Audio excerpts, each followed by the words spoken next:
शुरू हुआ बखेड़ा और कहां से कहां तक बात पहुंच गई। लड़की का नाम था रूपा देवी। तो पेश है आप लोगों के सामने रूपा देवी।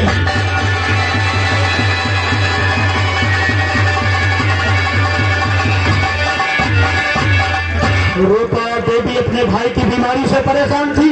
डॉक्टर को दिखाने ले जा रही थी अपने भाई को। फिर बखेड़ा खड़ा हुआ। डाकू जागीरों ने उठा लिया और इनका सदुपयोग किया इन तीनों भाइयों ने मिलकर। फिर क्या हुआ ये इस कहानी में आपको दिखाया जाएगा। तो ये आप लोगों के सामने रूपा देवी का रोल अदा करके दिखाएंगी।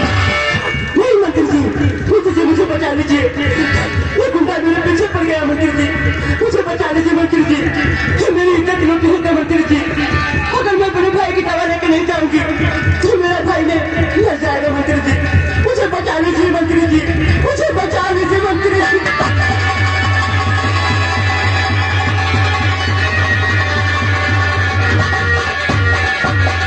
रूपा देवी से मिलवाने के बाद में अब आपको मिलवाते हैं इनके भाई से।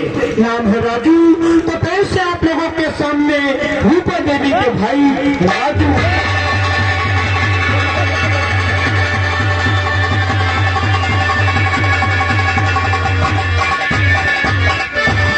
राजू दरिंदर के चक्कर में फंस गया और उसकी बहन भी फंस गई। दोनों को अपनी जिंदगी से हाथ धोना पड़ा।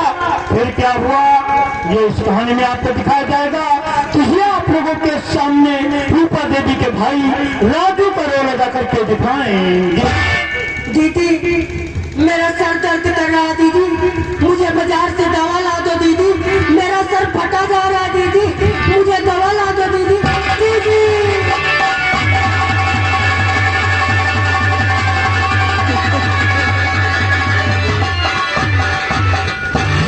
आपको ले चलते हैं रामगढ़। पुलिस कमिश्नर से मिलवाते हैं जिनका नाम होता है पुलिस कमिश्नर इंद्रजीत सिंह।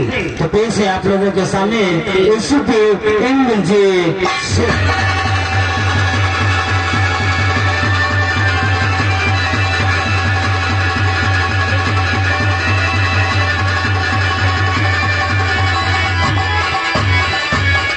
हाँ दोस्तों ये है एसीपी इंद्रजीत सिंह। इनका सपना था कि हमारा रामगढ़ अपराध मुक्त हो जाए, लोगों के दिल से अपराधियों का खौफ निकल जाए। और इसीलिए इन्होंने सूरदेव सिंह जैसे जाबाज सिपाही का यहाँ पर ट्रांसफर कर दिया। लेकिन उसका क्या हुआ, और ये हमेशा गरीबों की मदद करते थे, इसलिए इन्होंने एक अनाथ लड़की को अपना लिया। उसके बाद कहानी में क्या हुआ, कहानी पर गौर कीजिएगा। तो आप लोगों के सामने इंद्रजीत सिंह का रोल अदा करके दिखाए। चारों मजहबों का एक ही फरमान है, दुश्मनों सावधान, ये अखंड हिंदुस्तान।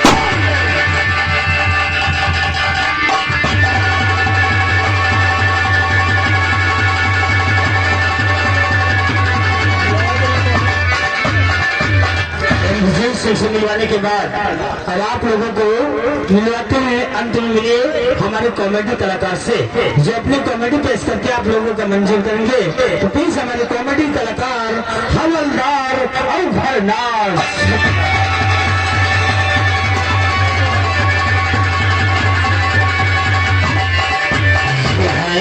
हवलदार अवघरनाथ शुक्ला।